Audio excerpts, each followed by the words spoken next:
Graças a paz a todos, como nós comunicamos, estamos aqui e já que vai ser colocado para todos vocês aí. Estamos aqui estudando sobre família e hoje nós vamos focar mais no relacionamento entre marido e mulher. Então nós vamos estar focando primeiro o casal e quando o pecado entra e complica tudo. E como base para esse estudo nós vamos estar lendo aqui Gênesis capítulo 3, versículo 1 ao versículo de número 24, que nos diz assim: Ora, a serpente era mais astuta do que todas as alimárias do campo que o Senhor Deus tinha feito. E essa disse à mulher: É assim que Deus disse, não comereis de toda a árvore do jardim? E disse a mulher à serpente: Do fruto das árvores do jardim comeremos, mas do fruto da árvore que está no meio do jardim, disse Deus, não comereis dele, nem nele tocareis, para que não morrais. Então a serpente disse à mulher: Certamente não morrereis, porque Deus sabe no dia em que dele comerdes, se abrirão os vossos olhos, e sereis como Deus, sabendo o bem e o mal. E viu a mulher que aquela árvore era boa para se comer, agradável aos olhos, e a árvore desejável para dar entendimento. Tomou do seu fruto e comeu, e deu também ao seu marido, e ele comeu com ela. Então foram abertos os olhos de ambos, e conheceram que estavam nus, e cozeram folhas de figueira, e fizeram para si aventais. E ouviram a voz do Senhor Deus, que passeava no jardim pela viração do dia, e esconderam-se Adão e sua mulher da presença do Senhor Deus entre as árvores do jardim. E chamou o Senhor Deus a Adão e disse: Onde estás? E ele disse: Ouvi a tua voz soar no jardim e temi, porque estava nu e escondi-me.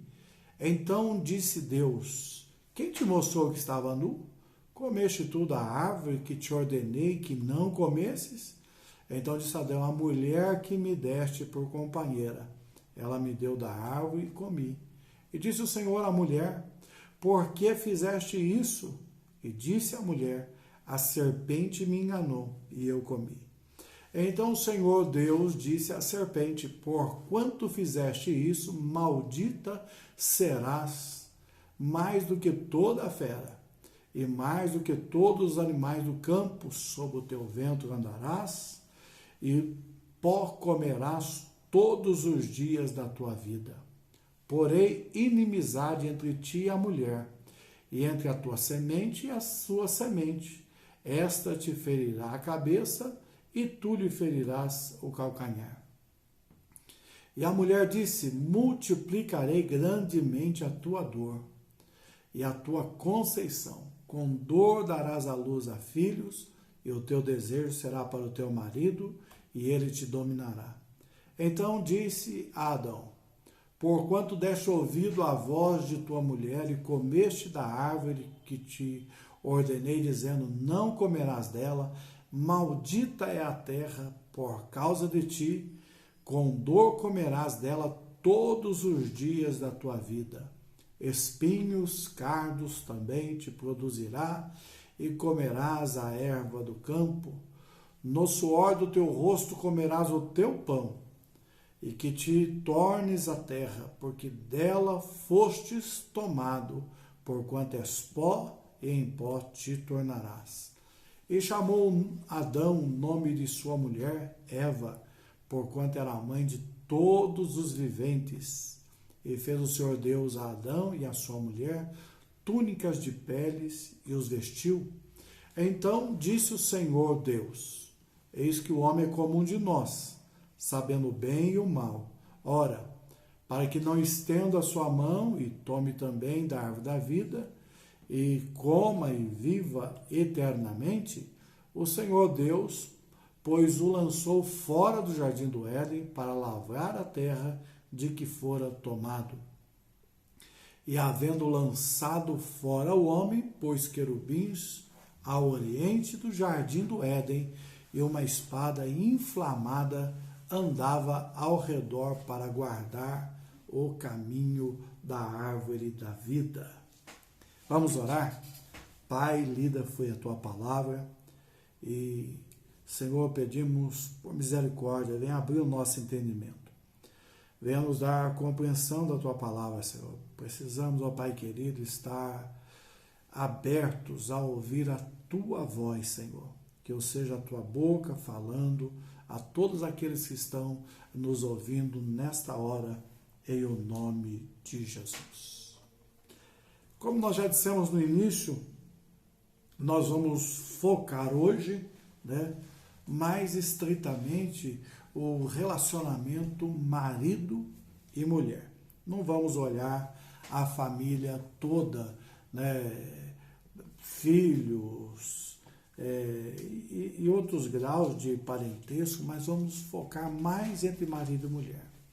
E se eu tivesse essa pergunta para você hoje, você já viu algum casal brigando? Talvez a pergunta seria assim, hoje, E logo você lembraria de alguma briga de casal. E sabe qual que é a causa de todas essas desavenças que acontecem entre marido e mulher? É o pecado. Quando Deus ele fez Adão, fez Eva, os colocou no jardim, ali ele os fez em perfeição. E lá não havia, eles tinham perfeita harmonia, andavam junto, faziam as coisas junto, cada um tinha o seu papel ali, cumpriam cada um o seu papel e não tinham essa confusão. Mas a partir do momento que o pecado entrou, é interessante nós enfatizarmos algumas consequências. Eles são expulsos do Éden. A criação sofre terrivelmente. A humanidade é condenada ao inferno. E o relacionamento conjugal se tornou muito difícil. Aí Cristo vem, derrama o seu sangue a fim de anular o poder do pecado sobre nós. A cada oportunidade, nós não podemos esquecer da graça, da misericórdia de Deus para solucionar os problemas que nós criamos. Então, quando a gente olha assim para a consequência do pecado, a gente podia simplificar um pouquinho, Para a mulher, a multiplicação dos sofrimentos na sua gravidez. Está lá em Gênesis 3,16. E por incrível que pareça, conflitos com o esposo. Para o homem, confusão no comando da família. Dificuldade, está lá em Gênesis 3,17.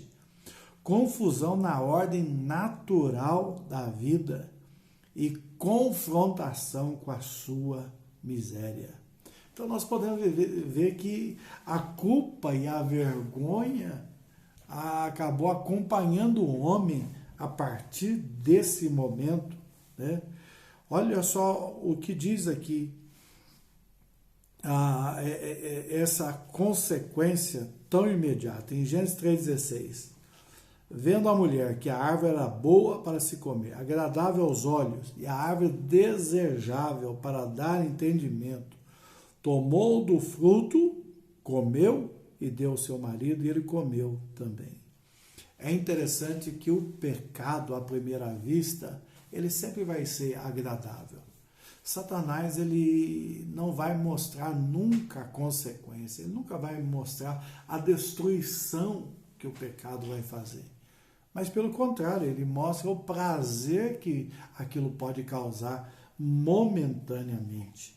E aí a pessoa se engana, deixa ser envolvido, como Eva foi, e dali um pouquinho a culpa vem, tomba o seu coração, e aí ele acaba perdendo a paz com Deus, perdendo a paz com o cônjuge, justamente porque a culpa vai estar martelando ali dentro do seu coração. E qual que é a solução que a humanidade arrumou para isso? Ignorar a culpa do pecado. Eles tentam ignorar, mas veja bem que ignorar a culpa e a existência do pecado não significa a ausência dos efeitos dele na vida de um pecador. A prova disso é o aumento dos casos de depressão, de suicídio, de divórcio e tantas outras desgraças que acontecem por aí. A vergonha, ela também acompanha o pecado. Antes de pecarem, Adão e Eva estavam na presença um do outro, nus, e não se envergonhavam, mas no momento em que desobedeceram, logo após, eles ficam conscientes da sua nudez, né? Então veja bem que já interferiu drasticamente aí na intimidade do casal. Ele diz lá em Gênesis 3:10, ouvi a tua voz no jardim, porque estava nu, tive medo e me escondi. É interessante que todas as vezes que Deus vinha ao jardim para conversar com ele, era o maior prazer, ele ia ao encontro do Senhor para ouvir a voz de Deus. Mas depois daquilo, o peso da vergonha, né, agora estava vindo e ele tenta se esconder. Então, sabe, o pecado ele sempre vai trazer destruição na vida do casal e ele sempre vai trazer esses dois sentimentos, a culpa e a vergonha. Muitos casais, às vezes, eles tropeçam, erram, e depois que acontecem os erros, os tropeços da vida, a culpa e a vergonha vão ficar martelando ali. E se não houver a presença de Deus, se não houver a unção de Deus, se não houver o agir de Deus ali, acabam achando que o divórcio é solução. E divórcio não é solução, porque quando nós nos casamos, a Bíblia já diz, é até que a morte os separe. Você chega diante do altar, você chega diante do Senhor, na confirmação dos seus votos, ali, até que a morte os separe. Então, sabe, nós temos que aprender a lidar com essas situações e olhando mais a fundo, a gente vai ver, sabe, quando a gente vê as consequências individuais a cada um, a gente vai ver que nelas estão a razão de tanto conflito. Olha só a consequência para a mulher. Multiplicação do sofrimento na sua gravidez.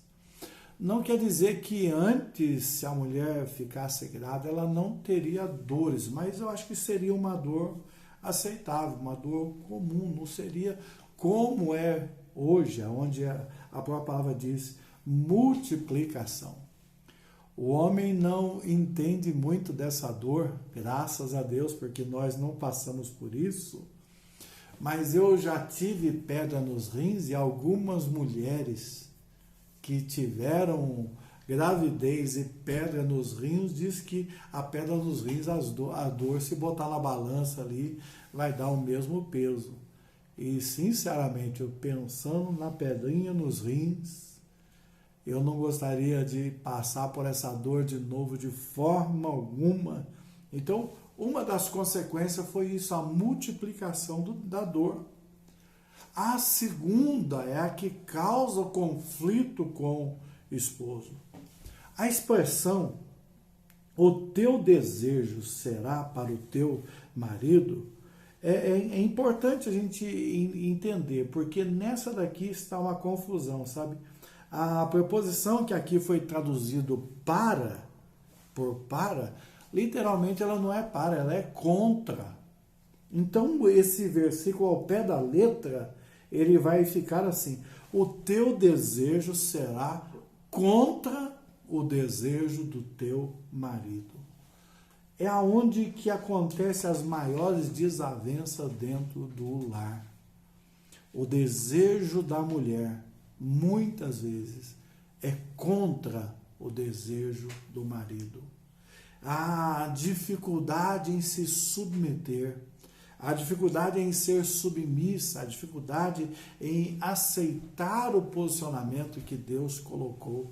E a facilidade, como o texto no literal diz, o teu desejo será contra o desejo do teu marido. Quando as mulheres se aproximam mais de Deus, quando elas buscam o Senhor com fervor, o Senhor vai dar graça para que o seu desejo não seja tão contra, mas que possa voltar como era no Éden. tendo ali aquela harmonia. Mas quanto mais se afasta de Deus, quanto mais distante do Senhor está, mais contra o desejo da mulher será em relação ao desejo do esposo.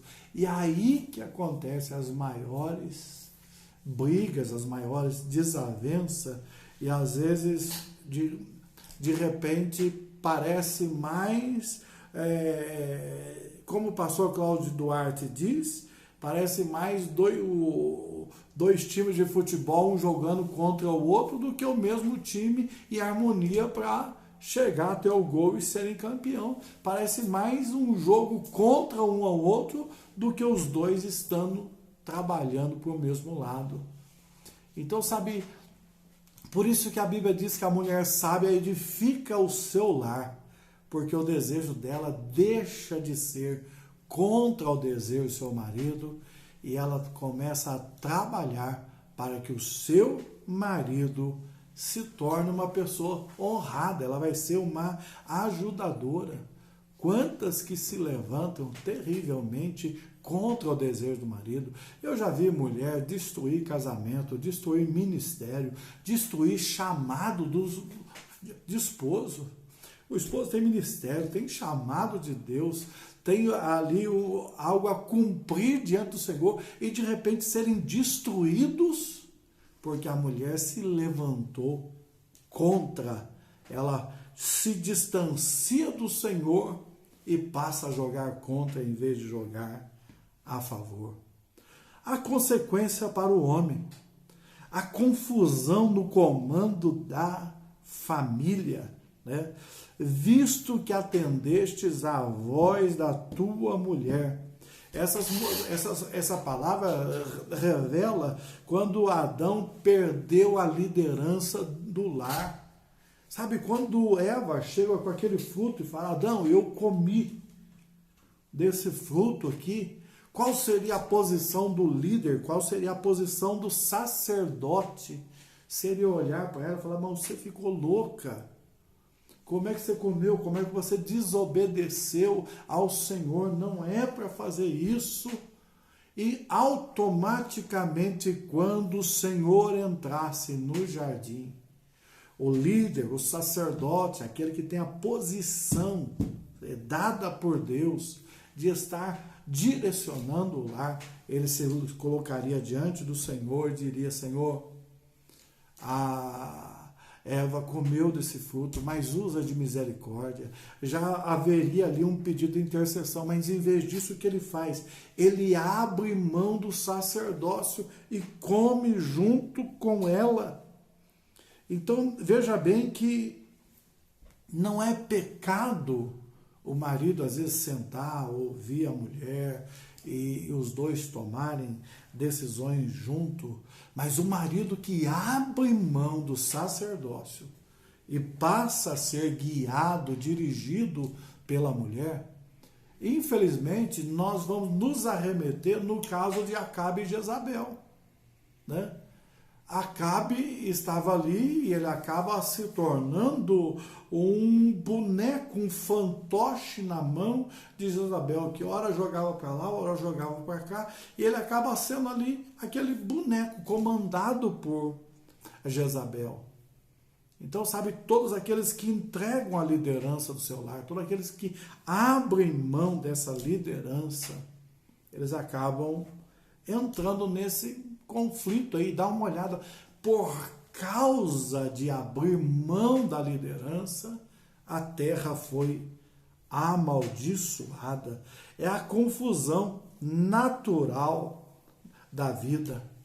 O trabalho honesto, ele não era penoso. O homem, sabe, tem gente que fala assim, eu quero descobrir quem inventou o trabalho. Você quer? Eu já coloco para você, foi Deus. E o trabalho foi inventado antes do pecado. Antes do pecado, o homem já estava trabalhando no jardim, já estava cuidando do jardim. Mas o trabalho não era penoso, não era cansativo, não lhe causava fadiga, não tinha derramamento de suor.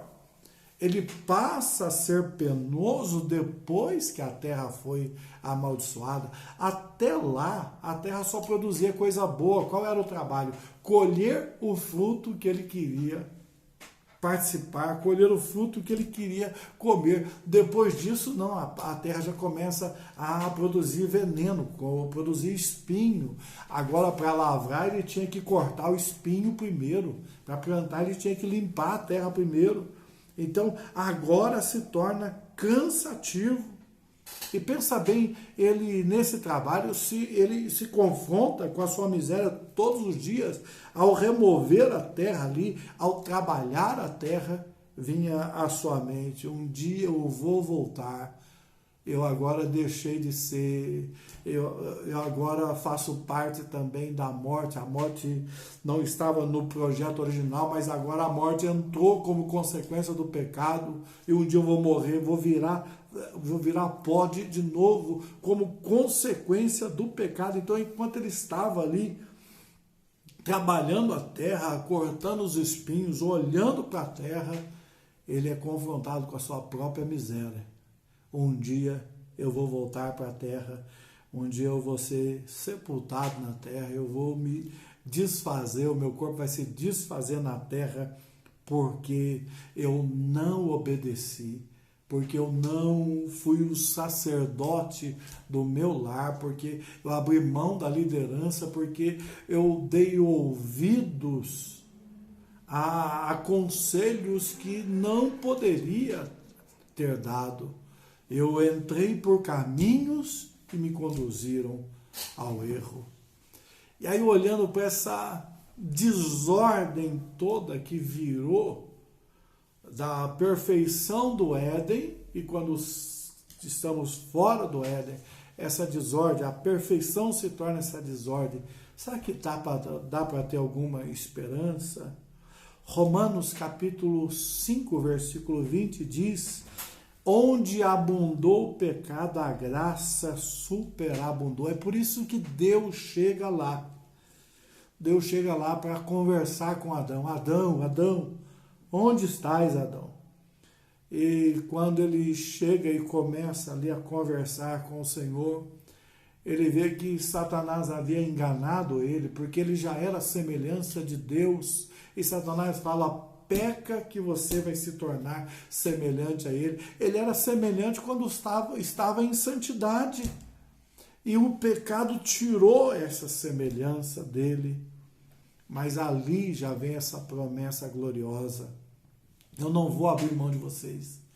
Da semente da mulher vai nascer aquele que vai pisar a cabeça da serpente.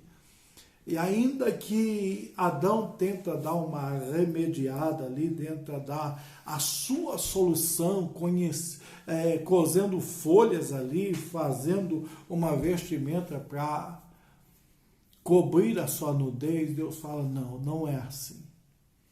E eu imagino que deve ter sido um cordeiro. Deus vai, mata um cordeiro, tira a pele dele, e da pele que ele tirou, ele faz vestimentas tanto para o homem como para a mulher.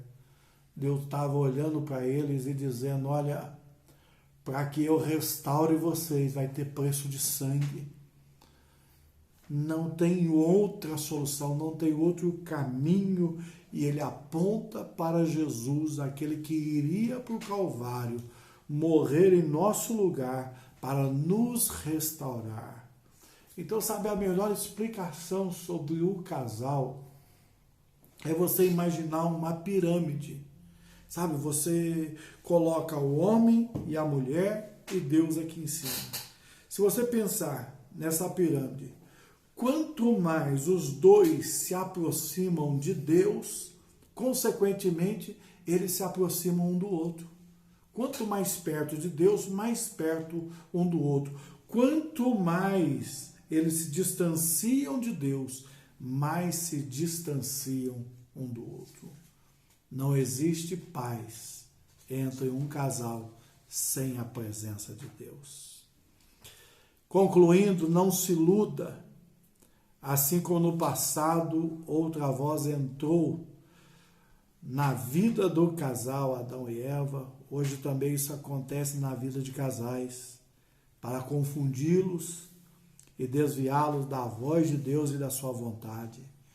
Não confie em seus recursos para resolver problemas do pecado, mas somente em Deus. Assim como as folhas de figueira que Adão e Eva providenciaram ali, elas não duravam nada. De manhã começava, à tarde já estava seco. Passava muito rápido. Da mesma forma, os nossos recursos, eles acabam sendo uma afronta contra Deus. Quando nós rejeitamos a solução de Deus e queremos dar o jeitinho nosso, a gente acaba afrontando Deus. Não se desespere. A graça de Deus é real. Muitos casais optam por soluções que só criam mais problemas. É as folhas de figueira. Para todos os casais que confiam em Deus, há benefícios de dar ouvidos somente à voz divina, em vez de dar ouvido à voz do mundo. Por meio da palavra serão beneficiados também na compreensão mútua. Os problemas que surgem vão sendo resolvidos sob a orientação de Deus, transformando corações e revigorando o lar. Eu quero estar orando com você nessa hora, quero estar unindo a minha fé com a tua nesta hora, para que a gente possa, realmente se entregar ao Senhor. E eu quero que a imagem da pirâmide fique na sua cabeça, Imagina que Deus seja um ponto, e o homem e a mulher, o marido e a esposa, eles são a base dessa pirâmide. Então, quer aproximar o outro? Aproxima de Deus. Quantos mais próximos de Deus vocês forem, mais perto do outro vai estar. E quanto mais distante, quanto mais tiver pecado, porque não existe coisa para nos afastar de Deus do que o pecado, do que andar na carne em vez de no espírito. A guerra vai se tornar maior, as ofensas vão se tornar maior e a destruição vai chegar. Mas estando nos aproximando, Deus vai nos dar graça e seremos casais abençoados pelo nome do Senhor Jesus. Quero estar orando com você nessa hora, que já é casado e talvez tenha os seus conflitos no lar, ou mesmo para você que ainda não se casou, mas vai se casar. Então, que Deus possa dirigir você, para que você possa começar bem, porque aquilo que começa bem, a tendência em dar certo na frente é melhor do que aquilo que começa errado. Aquilo que começa errado, Deus até pode consertar, certo? Mas o que começa certo, a tendência é muito maior em permanecer certo. Se você pode, feche seus olhos e ore comigo nessa hora. Pai querido, em nome de Jesus, eu peço que o Senhor venha nos dar graça, que o Senhor venha dirigir as nossas vidas, Senhor. Guarda-nos em Teu amor, em Tua misericórdia, e eu peço por cada casal que ora comigo nessa hora, Senhor. Ó Deus, que haja a compreensão, Senhor, dos papéis de cada um deles, Senhor. O papel do marido sendo o sacerdote, sendo o líder, sendo aquele que dirige a família, e o papel da mulher sendo submissa, estando ao lado, trabalhando junto, Senhor, e não somente lutando para que o desejo dela seja contra o desejo do marido, Senhor. Porque sabemos que essa contrariedade foi gerada pelo pecado, Senhor. E quanto mais próximo estivermos de Ti, mais essa contrariedade vai desaparecer. Então, que haja submissão à Tua voz, que haja entendimento ao Teu chamado, Pai. Em o nome de Jesus, eu abençoo a cada casal, Senhor, que haja harmonia, que haja paz dentro dos lares, Senhor, que sejam exemplos para os filhos. Em o nome de Jesus, eu te peço e te agradeço. Deus te abençoe em Cristo Jesus.